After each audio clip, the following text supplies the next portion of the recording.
On Blitz, we have Coach Mark Hollars for the Commerce Tigers, defending region champs and a quarterfinal run last year. Coach, always appreciate getting to come here and talk about your football team. Thank you for having me. We're glad you cover us, and we appreciate what you do for high school football. Thank you, sir. And let's start with the running back trio that you got. You got Jaden Daniels, Tyshawn Wiggins, and Jakari Huff as well.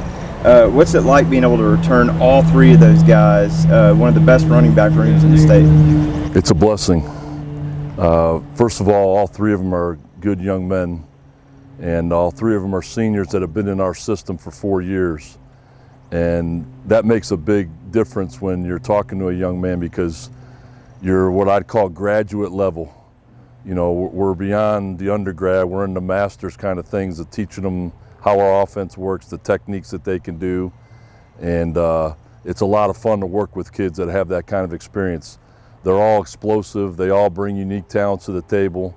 They're all good leaders, so we're blessed to have them.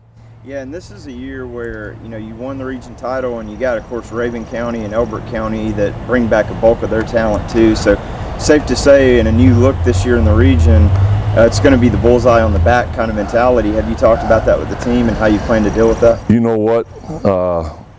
It's going to be a dogfight, and we're not looking past Wesleyan. That's our first game, so we don't embrace that mindset of the rest of the world. They have the luxury to think about all those things down the road. We've got a very good Wesleyan team coming in week 1. All of our attention is on them. It's on us getting better each and every day. That's really where our focus is. It's a heck of a region. Yeah. You've added Athens Academy, Oglethorpe County, Banks County, Providence Christian. It's a tough region. Yeah. And we feel like, us being our best that week is what matters. And when you start looking ahead, you're going to get bit in the tail, and we try to avoid that. Yeah, it's a great mindset. Let's break that down a little bit. Game to game, week to week, what are the small things you feel like this team needs to do to be able to, by the end of the season, be prepared for a deep playoff run? Great question. For us, it's blocking and tackling. We're a hard-nosed, physical football team. That's how we like to play. It's our style, downhill, kind of get off the ball and knock you in the mouth. That's who we are. And we want to continue that. So for on offense, we've got to be physical, we've got to block. And that's not something that just happens naturally. You have to practice that every single day. You've got to work at that. Defensively, we're the same mindset. So tackling is very important over on that side of the ball. So we try to be really good at the fundamentals and taking care of the football. I mean, you block, you tackle, you take care of the football, good things happen. Oh, absolutely. And you hit on the defense, and that's where I was going to go next. You do bring back some star players from that side of the ball, but obviously you lost some key pieces as well.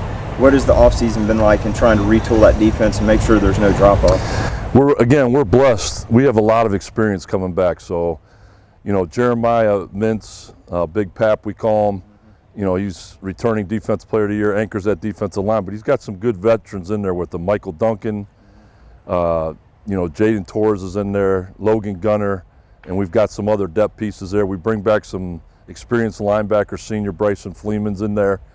So Mac Mullis in the secondary. We've got seniors at all those position levels that makes a big difference. And we've got some good young talent that played last year. Jace Lau was a really good freshman for us last year, started at corner, Ty Sorrells. So we've got a good mix in there, and they're kids who've been on the field. And again, as a coach, when you have experience, it makes life easier for you, and you're getting into higher level things with them. You can take them to another level where you're not starting at scratch with, an entire, let's say you're putting in 8 new guys. Right. You're not getting to that higher level stuff. You're going to be in the basics. Yeah, absolutely. Talk about how you kind of hit on this with that senior leadership. I feel like that's a common thread going through this team that's going to make the chemistry be really well also, which hopefully translates to more wins also. But how tight-knit is this group on and off the field? I think they're real close. I think they're a group of young men that have shared goals. They're a group of young men that understand what it means to be region championships. They know how hard that is, and they know how, it's not something that's granted back to you just because you did it last year. I think one of the strengths of our team is that we are a team. No one cares who gets the credit. We're playing for each other. We're playing for Commerce. And I realize in today's society, that's one of the hardest parts about building a team today, is getting kids to play for something bigger than yourself. So I'm thankful for the group we have, and we don't. It's like blocking and tackling. That you just don't assume that's there. You have to work on that. We have a meeting today in about 10 minutes that we're going to be hitting certain things that you mentioned, that word culture, just to continue to build and protect our culture. Yeah, a dangerous team is one that has more to play for than just themselves. So humble and hungry is a big part of who we are. We better be humble and hungry. I have a feeling y'all will be, and I have a good feeling about the season. Can't wait to see it unfold. Thanks, Coach. Thanks for covering us.